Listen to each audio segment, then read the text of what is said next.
Yeah మొన్న సంక్రాంతికి చంద్రబాబు నాయుడు గారు నారావారిపల్లికి వచ్చారనమాట.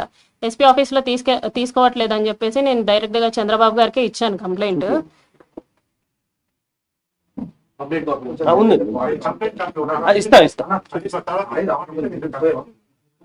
జస్ట్ చూపించారు అంటే ఇదివరకు ఇంతవరకు చెప్పలేదు. అయిపోయింది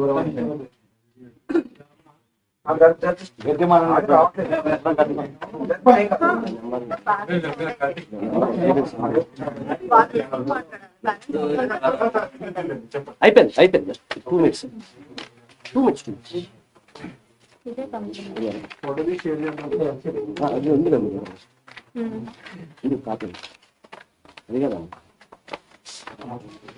అంటే మీకు అంటే కంప్లైంట్ అయితే ముందే చూపించడానికి కంప్లైంట్ అయితే ఏమి ఇచ్చారు జస్ట్ చూపిస్తున్నానికి ఏమన్నారా చెప్పండి. గ్రీవెన్స్ నెంబర్ ఇచ్చారండి నాకు. నెంబర్ చెప్పండి ఎంత మీ దగ్గర గ్రీవెన్స్ నెంబర్ కూడా చెప్పండి.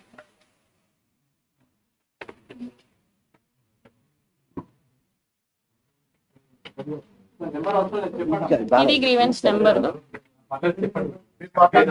కంప్లీట్ గా చెప్పండి. కంప్లైంట్ తాలూకు గ్రీవెన్స్ కంప్లైంట్ ఇచ్చారు చంద్రబాబు గారికి ఏం చెప్పారు? ఆయన అర్జీలు తీసుకుంటారండి. ఆయన అప్పుడు అర్జీలు తీసుకుంటారు ప్రజల దగ్గర నుంచి. నేను బ్రీఫ్ గా ఎక్స్ప్లెయిన్ చేశాను. సో దట్ ఎమ్మెల్యే విషయం అయితే నన్ను పిలిపించైనా మాట్లాడతారు అన్న ఎక్స్పెక్టేషన్స్ తో నేను వెళ్ళాను అనమాట. కాకపోతే ఆయన ఏంటంటే అంతమంది ప్రజల్లో జస్ట్ అందరి నుంచి తీసుకునేలాగా అర్జీలు తీసుకొని కలెక్టర్ ఆఫీస్ కి చేరవేస్తే నాకు కలెక్టర్ ఆఫీస్ నుంచి గ్రీవెన్స్ నెంబర్ వచ్చింది.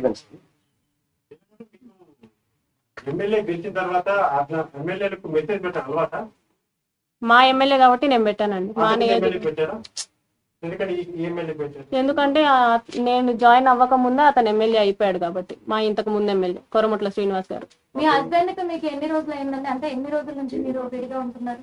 మాకు పెళ్ళయి 5 years అవుతుందండి. మేము విడిగా ఉంటూ 3 years అవుతుంది. 3 years అవుతుంది. మరి 3 years నుంచి విడిపోయిన తర్వాత మళ్ళీ మీ గురించి కాల్ చేసి చెప్పారా తను పట్టించుకో మాకు అవసరం లేదు అని చెప్పి? విడిపోయి ఉన్నాం కానీ డివోర్స్ అవ్వలేదు కదండి, కాబట్టి కాల్ చేశారు అన్నమాట. సీఎం గారిని కాకుండా పవన్ కళ్యాణ్ గారిని ఎందుకు కలవడానికి ట్రై చేయలేదు? జనసేన పవన్ కళ్యాణ్ గారిని కలవడానికి కూడా ట్రై చేశాను నేను. త్రూ తాళ్ళూరి రామ్ అని చెప్పేసి OSD ఉన్నారు, ఆయనకి నేను మెసేజ్ చేశాను. ఆయన కూడా వాట్ ఈస్ ద ఇష్యూ అని చెప్పేసి రెస్పాండ్ అయ్యారనమాట.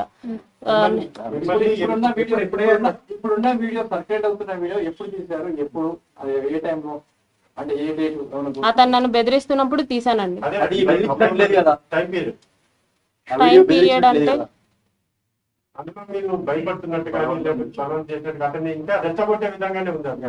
ఎలా ఉందండి? రెచ్చగొట్టే విధంగా ఇక్కడ వేరే వీడియోలు కూడా ఉన్నాయి సార్. అవి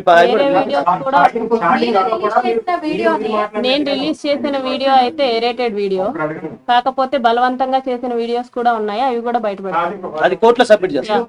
మిమ్మల్ని బెదిరిస్తున్నప్పుడు ముందుగా వెళ్ళి పోలీసులకు కానీ లేకపోతే అలానే ఇప్పుడు ఎలాగైతే మీడియా ముందుకు వచ్చారో అప్పుడే మీడియా ముందుకు రావచ్చు కదా? నేను అప్పుడు వెళ్ళలేదండి. అప్పుడు నేను ఒక్కదాన్నే ఉండేదాన్ని. అప్పుడు నేను ఒక్కదాన్నే ఉండేదాన్ని. ఫస్ట్ గా కలిసామని చెప్పేసి మీరు అడిగారు. కలిసినప్పుడు అతను నా మీద బలవంతం చేశాడని చెప్పేసి కూడా మీరు అంటున్నారు. అంటే మీరు ఏదైతే చెప్పారు ప్రొసీజర్ దానికి సంబంధించి మరి అప్పుడే మీరు పోలీసులను ఆశ్రయించాల్సి ఉండే కదా. మరి ఇన్ని రోజులు నేను ఒక్కదాన్నే ఉంటున్నాను కాబట్టి ఇది పోలీసుల దాకా ఎందుకు, వాళ్ళకి చేరవేస్తే సరిపోతుంది కదా అని చెప్పేసి నేను ఆ ప్రయత్నం చేశాను. పోలీసుని రీచ్ అవ్వకుండా నేను వాళ్ళ అమ్మగారికి, నాన్నగారికి, వాళ్ళ చెల్లికి, వాళ్ళ బావగారికి, ముఖ రూపానంద రెడ్డి గారికి, వాళ్ళ ఆవిడికి, వాళ్ళిద్దరు కొడుకులు రైల్వే కోడూరులో పొలిటికల్లీ యాక్టివ్ గా ఉంటారు, వాళ్ళకి ఈ విషయం అంతా చేరవేశాను. ఆ మెసేజెస్ కూడా ఉన్నాయి, ఫోన్ కాల్స్ కూడా ఉన్నాయి అన్నమాట.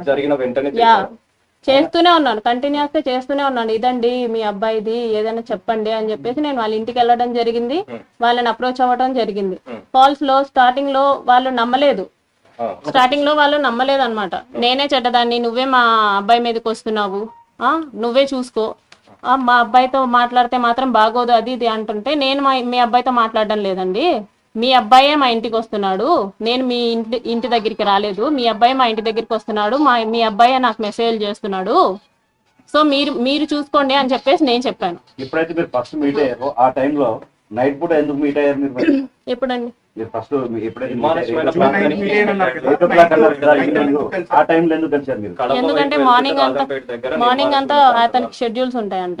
నైట్ పూట కలిసారంటే మరి మీరు ఎలా ధైర్యం చేసి వెళ్ళడానికి మరి మీకు తెలియదా? ఎమ్మెల్యే కాబట్టి ఎవడంత ఏ ఎమ్మెల్యే అంత ధైర్యం చేస్తాడు చెప్పండి? ఆల్రెడీ మీకు ఫోన్లో ఆల్రెడీ